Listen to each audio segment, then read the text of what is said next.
everybody. Welcome to the Snow West Show. I'm your host, Ryan Harris. We're back here at Haydays Sunday afternoon. Sunday morning. Jeez, man. You can tell where my head's at. We escaped the rain yesterday.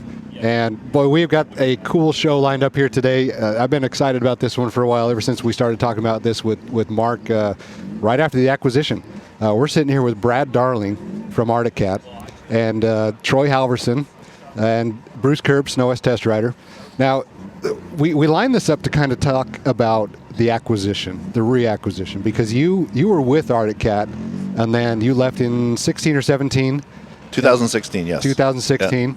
Yeah. And so Brad Darling goes off a different way, and Troy, you stay there the whole time through Arctic Cat with Brad, Arctic Cat probably before Brad, Arctic Cat with when Textron acquired the brand, and then staying with Arctic Cat through this whole process.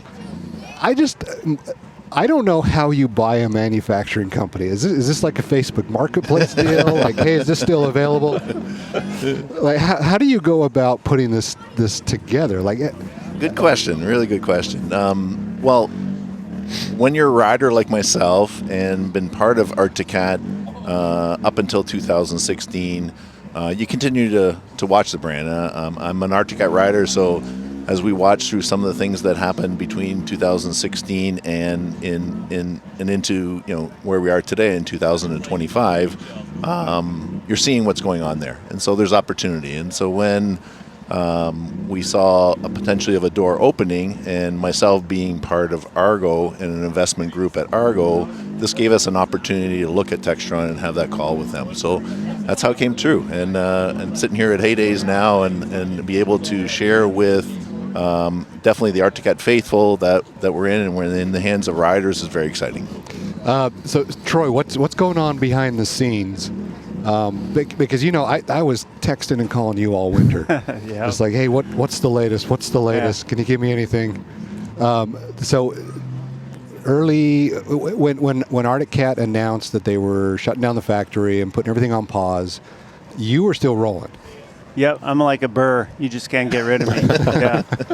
Hey, everybody. Thank you so much for watching the Snow West Show. Subscribe to the Snow West Magazine YouTube channel and see all of our past content and all the episodes we have coming down the pipeline. Real quick, just want to say thanks to the companies that support the Snow West Show. These are awesome companies that have been involved in the snowmobile industry for a long time. Please go support them. Fly Racing is the #1 gear brand in Supercross and Motocross, and they bring that same product innovation to snowmobiling. Whether it's monosuits, helmets, boots, gloves, or goggles, Fly Racing has you covered for your snowmobiling gear head to toe. Check them out at flyracing.com or Fly Racing Snow on socials. And thanks to Deviant Ink for supporting the show. Head on over to deviantink.com and check out their custom wrap builder with new interactive design tools that make designing and customizing wraps easy.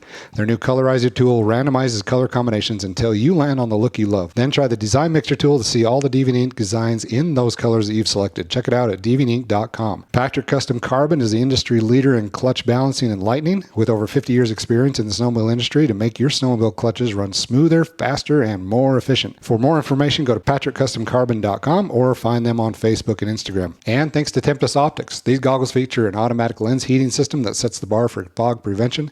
We wear them. They just signed Steve Martin. They have a huge assortment of lens options. They're easy to swap. We get 3 to 5 rides on a single charge out of these, and they will stay charged for a very long time. There's no on and off switch, no external battery block, no power cords. Just charge them and ride. Check them out at tempestoptics.com and on social media. And thanks to Caliber Products for joining the show. Caliber Products has been a leader in trailer glides and snowmobile shop wheels for years, but they have a whole catalog of cool accessories. And one of the coolest things that we've seen is the Traction Ladder HD. This allows your track to engage with the ramp sooner for safer and more controlled loading on any sled deck ramp or any bed loading ramp. And we use the Rover 360 snowmobile casters and sled wheels, and we love how easily we can move our snowmobiles around inside the shop without marking up the concrete floors. Check out all the products that Caliber offers at caliberproductsinc.com. Now back to the show. Yeah, it was a challenging time for us at Arctic Cat, just because, we had a lot of good people that worked for us, and we're coming off of, we just developed the Catalyst and introduced the 600, then we're building the 858, and we're really excited about getting it out there. We had plans for the future, and and we got that bomb laid on us a bit, and it was a work to keep people positive because there were so many unknowns, but I had so much confidence that our brand was not going to die because, I grew up with Arctic Cat. I've said this story before. My dad worked at Arctic Cat all through the 70s, and that was my goal to eventually work at Arctic Cat, and I've been there since '97. So it was like, man, our customer base is so passionate about our brand. There's no way that they're going to let us die. And so I was optimistic about it, did a lot of praying about it, and it couldn't have worked out any better the way it did. But that was kind of what the cool thing was, is that, Brad and I have known each other for a long time. And when I knew that he was interested in it, I was like, that's it. This is going to happen. I was very confident, and there was things I couldn't talk about, to our team that maybe I knew, but I just would say, hey, it's going to happen. Don't worry. We'll get through this. Somebody's going to buy us. And so keep working. And that's what we did. So Brad, when you get the team together, your group together, the investors at Argo and all that, how do you, at what point do you realize, like, hey, this might happen, we might actually get this? So it was a long haul, I'd say, and a roller coaster ride. Again, working with Troy and the group that were there and understanding more. I think this went quicker than a normal acquisition would go, simply because of the relationship I have with a lot of the people there and understanding the business. But I'll be honest with you, is we officially knew April 24th, and maybe we had a really good feeling about 30 days prior to that. Really? And so. Doesn't mean we were working on it a short period of time, but it was a roller coaster ride to get in there. Definitely driving hard, and I think what helped this acquisition move so quickly again is my knowledge of the industry. Mm-hmm. But like Troy said, there's a lot of people that stayed in there and hung in there and were able to deliver what we have today in 26 model year and beyond. So did that give you an advantage, like your history with Arctic Cat and knowing the existing team there, versus some of the other companies that were maybe looking at the acquisition as well? I don't know. I could answer that question. That would be really up to them. I think is understanding the business allowed us to work faster, and maybe that was our advantage, but I couldn't really answer that. Yeah. And Troy, you hit on the Arctic Cat faithful. Like, I heard it all day yesterday when we were over here and you're giving your presentation, and the Arctic Cat loyal fan base is more loyal than any other fan base probably in any other segment, including, like, not even just snowmobiling, but like this guy at the end of the table, like, just tried and true Arctic Cat guy, and you're not going to get rid of him if you tried. Like, good luck with that. Mm-hmm. But that's how the Arctic Cat fan base works. And why is it? Why is the Arctic Cat fan base different than the competition or other segments? I think it's think about what Troy was just saying about the people hanging in, and that's instilled within the brand itself, within the factory and within the employees. It's expanded out to the customers. I can remember sitting at our cabin in December wondering, geez, what am I going to ride if something happens? And so it's the same thing as I'm that customer, at that time, and not even thinking about what potentially is there and looking at it. And yesterday, I think one of the biggest things that I took home from talking to customers here and our owners are same thing as they won't let it die. But there's always a story. Every time you talk to a customer, there's always a story about them and Arctic Cat and family and what they're doing. And I think that's part of it. And we're able to keep that story because we can share the same thing. As we launched yesterday, Riders Rule, and I think that's the key, is that we are riders. We love the sport, and that's being part of the sport will make us a better manufacturer. When I was a kid, and I've told the story to Troy before, like I had, because I grew up in this sport, family business, Snow West Magazine. I raced snowcross for a while on a 93 XL or EXT special, raced, then moved into the ZR 440, and did local Western snowcross for several years on that. But I had my walls covered in cutouts from Snow West Magazine and other magazines and just brochures and everything. But my favorite pictures were the 93 Wildcat and the 93 Thundercat. Like, those sleds just look so freaking cool. And then we had like the Arctic Cat, the triangle race banners and that they don't use anymore because they get caught in the axle in the track. But that fan base is just crazy loyal, and it comes from a place of passion, because they know that brand, and I don't know if it's that brand more than anybody else, but they just know that the Arctic Cat brand is made from riders. Mm-hmm. Well, and if you think about it, Ryan, look at the EXT, look at the Kitty Cat we brought back this year. There's no other brand bringing back something that looks from the 70s, and EXT was our number one selling pre-sold sled from consumers. Shows of the passion. And you had this whole time, so the time you leave Arctic Cat in 2016 to this year being back in Arctic Cat, you had snowmobiles and you were riding. Oh yeah. The difference is today I can get a demo before I have to buy. But the key is that I was still into snowmobiling. Well, but look at the experience you had walking into a dealership. Exactly. You understand every aspect of going in there and then negotiating with the dealer and loading a sled in the trailer and going home with it. Absolutely, yeah. No, it's been exciting. And my background is I grew up in a dealership. My parents had a dealership through the 70s, 80s, and 90s. Got two brothers that have it today. So I understand what that is. But the key is I still rode. I had to get out snowmobiling. There's nothing replaces snowmobiling. So back to the acquisition process. Like there was a rumor there that just lit the fire kind of midwinter that Brad Darling was in Thief River Falls. And so you went and toured the plant, obviously. How many times did you go visit the facility, go to St. Cloud? Well, it's, one is knowing the facility. The other thing is that with Argo, we had a facility in Thief River Falls as well. We had some engineers that were there. We moved in there in 2020. So me being there wasn't, abnormal by any means. But the most challenge was, there's a time we had to get in and look at the facility and go through it. And as soon as I walked through the facility, it wasn't long before, I think I got out. We're going to another a building, and I got a text from somebody that says, "Hey, why are you in Arctic Cat in Thief River Falls?" And so it's pretty hard when myself walking through there to do it. So we did a lot of negotiations and discussions before until we actually got into it, and that's really when it leaked out. Is it this investor group? Is this something that you assembled to go after Arctic Cat, or it was existing? Well, there's existing investors in Argo that are the investors in Arctic Cat. And so not all the investors in Argo are part of Arctic Cat. So that's why it's two separate companies. We kind of refer to it as their sister companies today. Board of directors in Argo had approved that I'd stay on as CEO of Argo as well as CEO of Arctic Cat. So how is that going to work going forward? How do you split that time? That's a good question. There's some of the synergies that we've already happened. We created one sales force that are going to sell Argo product and Arctic Cat product to the dealer network. We essentially call on the same dealers, so that gives us an opportunity there. But it's a lot of work going on. There's a lot of stuff that happened, as you know, just pulling the Arctic Cat fold into Argo or separate. Keeping it separate is a little bit more of a challenge than I likely thought at first.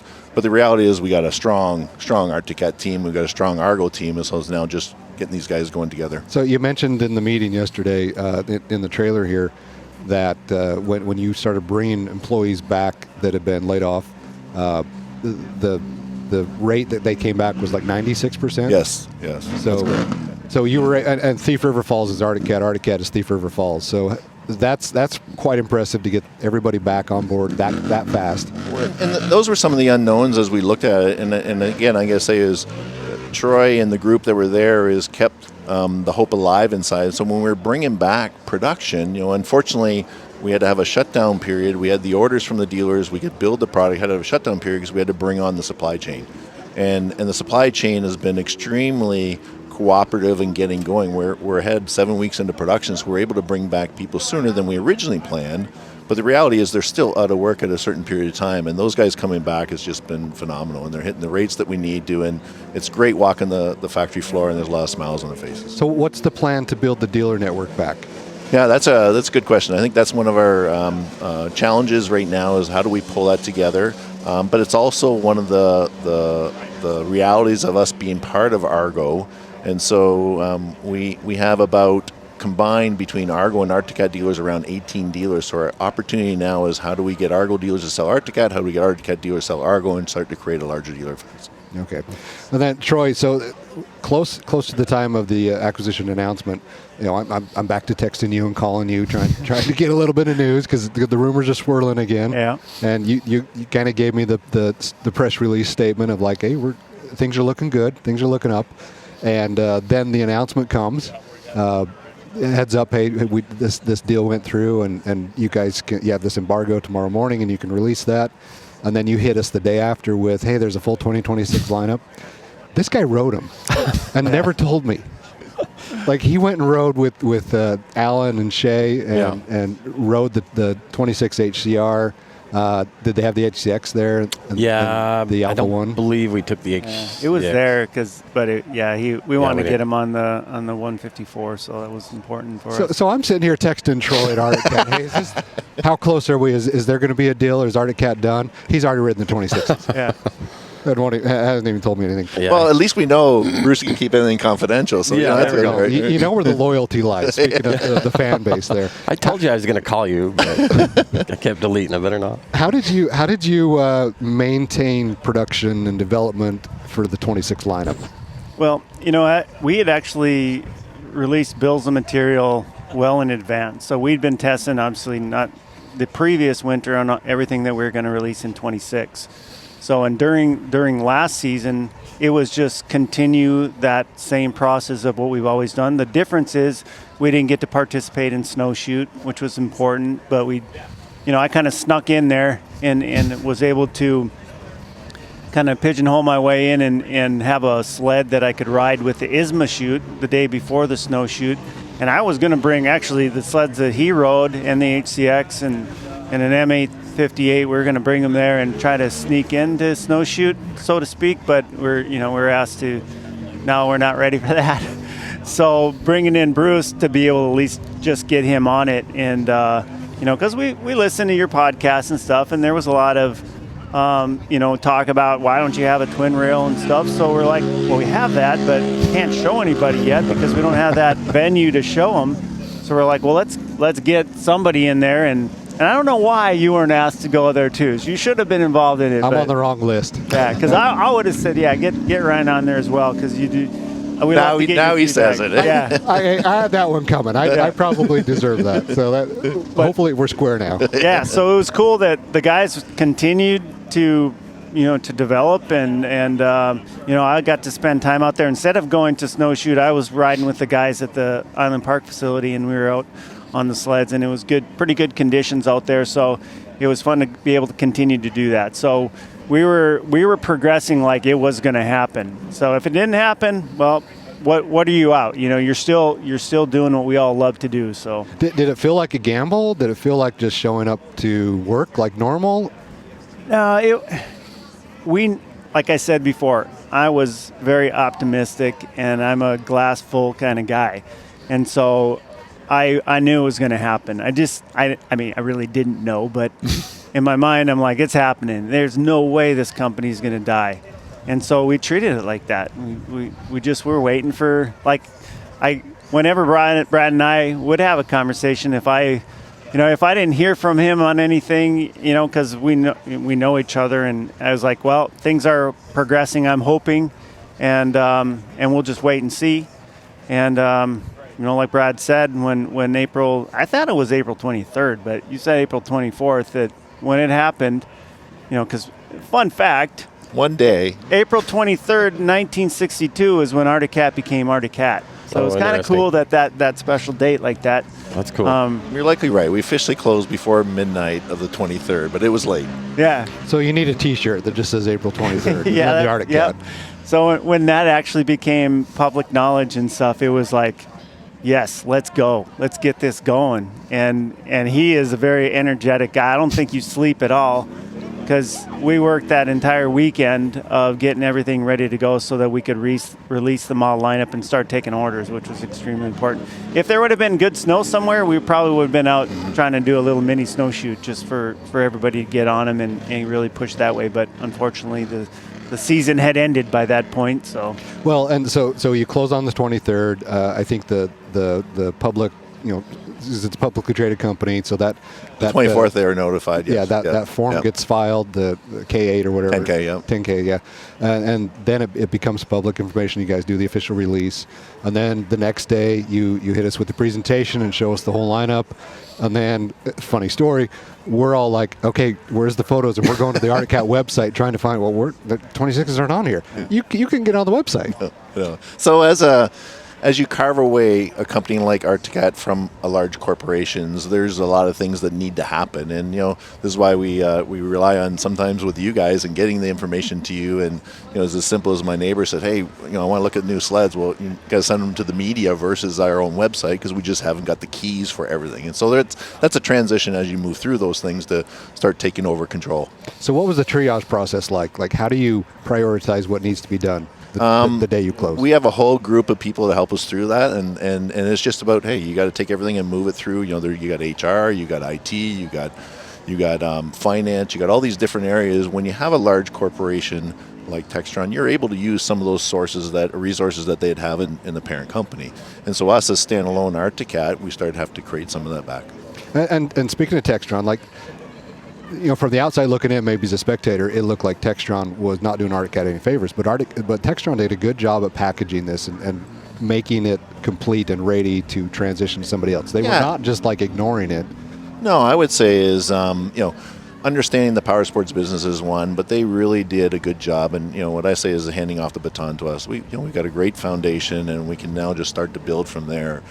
Factory was excellent and allowed us to get back up into production really, really quickly. So what's going on with the engineering teams? Andy Beavis is here. He's been a long-time engineer guy for the Mountain team, Alan Peck and Shea Smith and some of those guys there. Who else is still around? Who do we need to go fill spots for? Not names, but just like what positions do we need to... we're kind of broken up into, we have an off-road team, and we have a snowmobile team, we have a powertrain team, and we're continuing, because we're going to continue to develop. We're trying to get people back when we can, when it makes sense to have them back with our new projects that are coming down through the roadmap. So, it isn't one of those deals where we're just going to bring everybody back, because we're a company that has to build itself back up again and do it right, so that we don't, do it intelligently, so we can be successful. Because it's, at the bottom line, it is about making money too, so we got to do it right. But we were joking last night that, one of us could win the lottery and get that $1.8 billion out of Powerball, and geez, look at all the projects we could do. But in the meantime, we have a roadmap that is very, very forward-thinking, and it's what customers have been telling us that they want and what we knew we wanted. So we're going to continue to drive to that. I think what's really good about, and I've heard this term before from a lot of the folks that, when we're starting back up again now, is that it feels like the old Arcticat, like when Arcticat first came back in 1983. Mm-hmm. It was a family atmosphere. It was everybody's working. I mean, you may be a VP or a director or manager, but you're down in the shop, you're taking stuff apart, you're putting stuff together, you're in the field, it's everybody, all hands on deck. So we got to keep that mentality and not have that big corporate bureaucracy that you can see when a company gets pretty big. So right now we're lean and mean, and we're going to keep going out there. And Brad's been really good about, like, it's funny, even getting even sleds or units to go test and to evaluate. It's like, before we had to go through this huge process, and it was very cumbersome to try to get anything done. And he's like, well, just go get it. What are you waiting for? Why don't you have it already? So he's been very aggressive in that, and that he expects us to not sit still and idle. We got to keep moving forward. So that's what we're going to be doing. And when we need people, we're going to work on getting them back. That's what I was going to ask, like, before you guys took over, like the mindset with your employees, on the assembly line or whatever, like, you can see that change from a year or two ago till now. Like, it's almost like they've been revived and, like, we're ready to rock and roll and all hands on deck. We're a team now instead of like, I'm just coming to work today. Like, yeah, absolutely. You can tell some stories about when you went and visited the line. Yeah, it's just amazing. You walk in, it's people want to stop and talk to you, thank you, and they're very, very much appreciative of us being there. The community has been very supportive, but they're just re-energized, and I think it's we like the Arcticat scrappiness that it is. Mm-hmm. It's great community to get these guys going, but they're all smiles, and they're really, you got people there 30, 35, 40 years, and they want to continue to be They want to come to work. Really exciting. That's awesome. What's the advantages and disadvantages of a publicly traded company and a privately held company in this situation? I don't know. there's a lot of advantages or disadvantages other than there's a lot of work to be a public company that you need to do. We can be lighter, nimbler. We can make decisions quicker. We can make, in my opinion, we can make decisions that are right for the customer more than right for the Wall Street. And I think that, not saying that public companies do that, but sometimes you're just forced to drive into the type of earnings report. We're going to build a company that our customers are going to help us be very successful, and I think that's the key, is just to focus on the main thing that we need to get to. Troy's right. We got to be profitable. We want to stay around, and that's one thing that we're going to do for sure. But on the same hand, is that I'm all for building what the customers want, what the customer be. You just have to walk around here yesterday and see the passion and the support. We've got more than just Arcticat employees that are supporting us. It's from you guys in the media to the end user. It's amazing. So along that same thread, I've got to ask this question, or I'll get crucified by everybody watching this video. Is there a direct path to competing with the factory turbos with an 858? There's some questions that, Ryan, we just can't answer. Dang it. Good try. Hey, call me later. The smile helps. Just kidding, Ryan. How's the reception been with the HCR and the HCX? It's been very good. Yeah, I mean, I think it was, we kind of teased it a little bit when we did that podcast before about, the question of why you guys don't have a twin rail and stuff. And we recognize that. And, we've been working on that for a while now. Like what I mentioned yesterday when we were talking about, like the HCX is a model that is different than anybody really had, in that it's a mountain sled, but it's also a sled that these guys just like to, hit massive jumps and really goes through some tough stuff. And they wanted more cooling, and the big question obviously has always been on the mountain segment is lay down post or vertical post, because it makes a big difference on how the sled works. And we've been very focused on trying to make that mountain sled the best it can be, and vertical post was always the feedback that we'd gotten and what we felt. But we know that there's a customer out there that likes the laid down post, the sweep of the handlebars, how they work, especially the guys that are either up in BC or in Scandinavia or even some of our competitors who have that product that does that, bringing them back over because they like that feeling and how it works and they're used to it. So yeah, that's no problem. We can do it. So that was the HCX and why that was kind of born. And the HCR is racing is in our blood, and we've gotten a lot of feedback from our hill climb racers that some of them really love the Alpha and how it works, but on some of the courses that they run, it can be a little challenging with the Alpha. So getting a twin rail and beefing it up, but keeping the same geometry as the Alpha. So there's a lot of it's the same shocks that we use on the Alpha, we use on the twin rail or in the HCR and the HCX. So it's a win-win because we can do it. We've had twin rail before and it works really well. It works better now even. Mm-hmm. And so there's no reason not to give it to the customer. I mean, we're not hanging our hat on the Alpha like it has to be it. It's like you get choices just like in anything.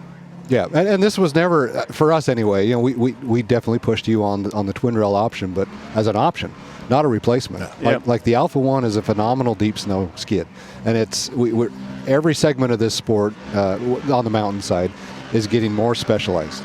It's like it's going to like gummy cheater tires for hard enduro, that type of thing. So the Alpha One is great at its target snow and terrain. And I mean, this guy down there would know. I love the sure. Alpha Rail.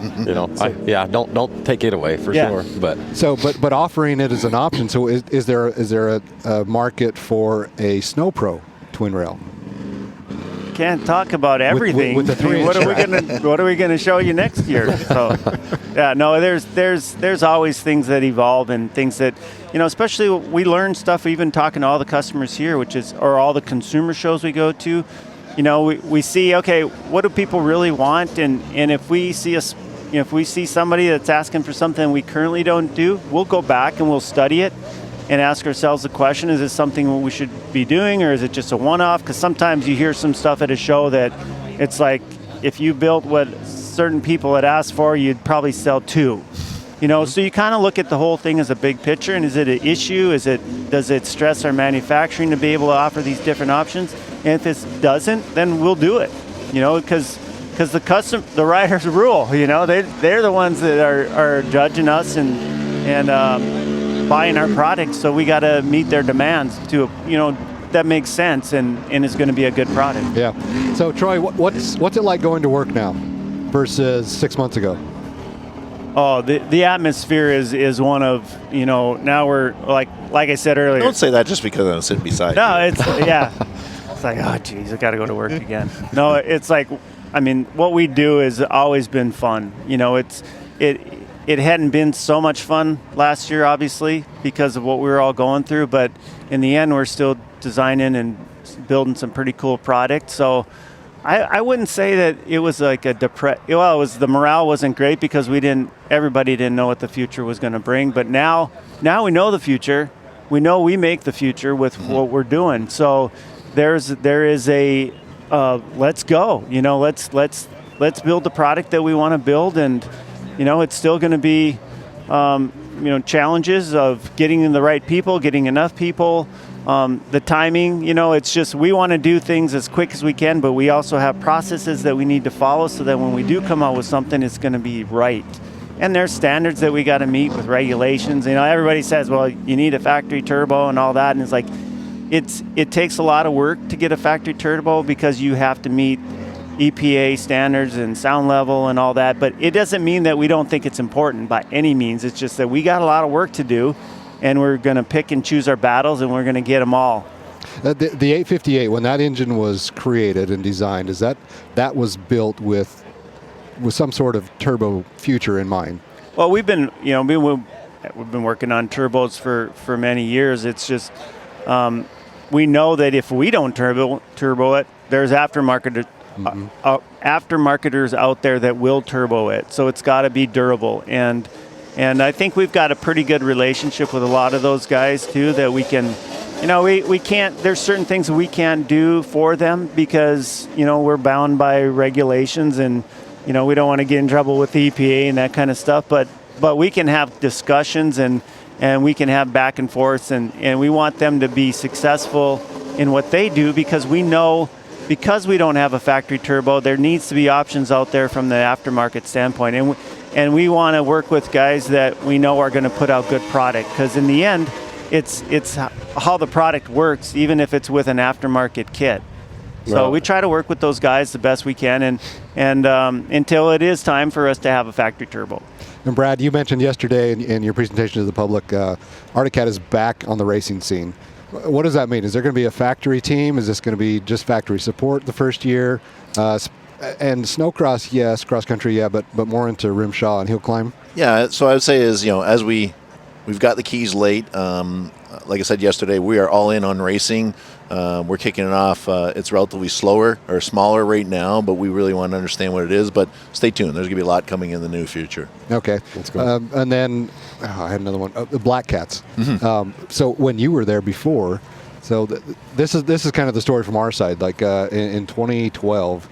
We were working with Rob and Dave, and we just looked at Rob, and you guys know Rob. Yeah. Like Rob was just this wild character from the West, just kind of emulated the Wild West spirit. And so we were like, okay, let's put these two together. And we were building a project sled at the time. We were going to do a 23 M8000 Snow Pro. That was our project sled at the time. And we talked to Rob and Dave, and we're like, okay, well, let's get you guys integrated in this, and let's have you build this. And so then I pitched this idea to Cale.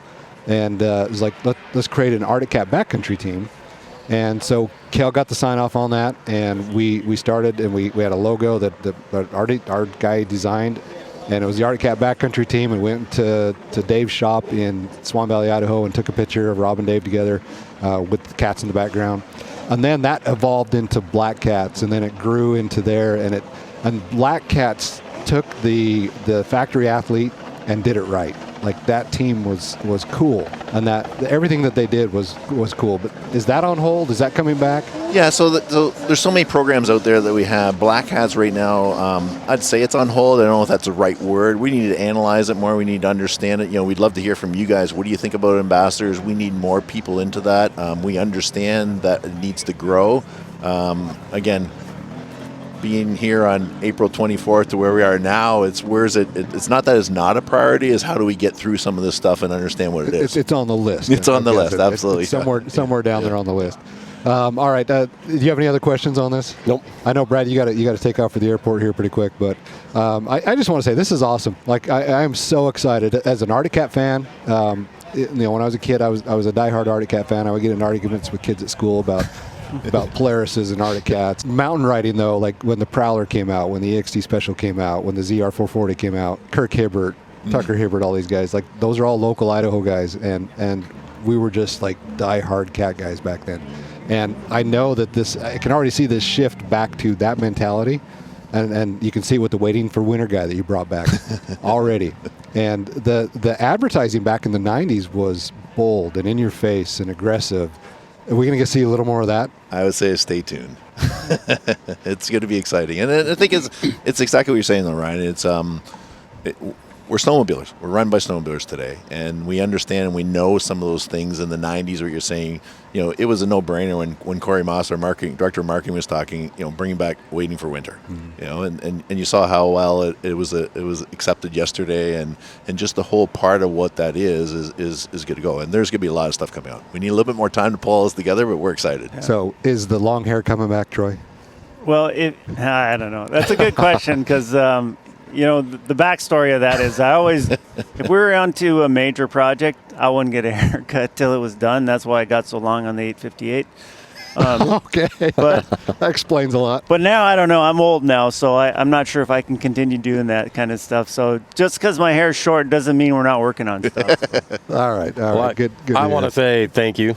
I'm an Arctic Cat guy, but just for the industry and absolutely, whole, it's huge to have you guys back because we've talked about like what are we going to? I mean, you got the other brands, Lynx coming on strong, but it did hurt to have Cat looking like it's going to be out of the picture So anyway, thank you to you guys and best of luck to you. And absolutely. Well, it's great. I'd like to say thank you to you when I watch the podcast. You're always in our corner. I appreciate that. I've got 4 other guys just attacking me, but I'm there. I'm there. He bought an M8 Snow Pro last year. No, just the Alpha 1, right? The Black Alpha 1. That was the Snow West test sled. Yeah. He went and bought one just to make sure that we had that cat in the lineup. Right. Well, and just remember to tell Brock. Brock used to work for us. That's right. Yeah. And then Brock's out. No, just kidding. No, what I'd say is thank you guys. I think we need the media. We need your guys' participation. We need your enthusiasm, and for sure, Ryan, we need more than 2 players or 2.5 players, however you want to say that. And we're excited to be back in this business, and I'm excited to be really back at Arctic Cat. Well, it's a big industry. Big industry, but it's a small industry. It's small, yeah. And it's small in the way that it's just fun. Yeah. And you can't get too corporate where you lose the fun.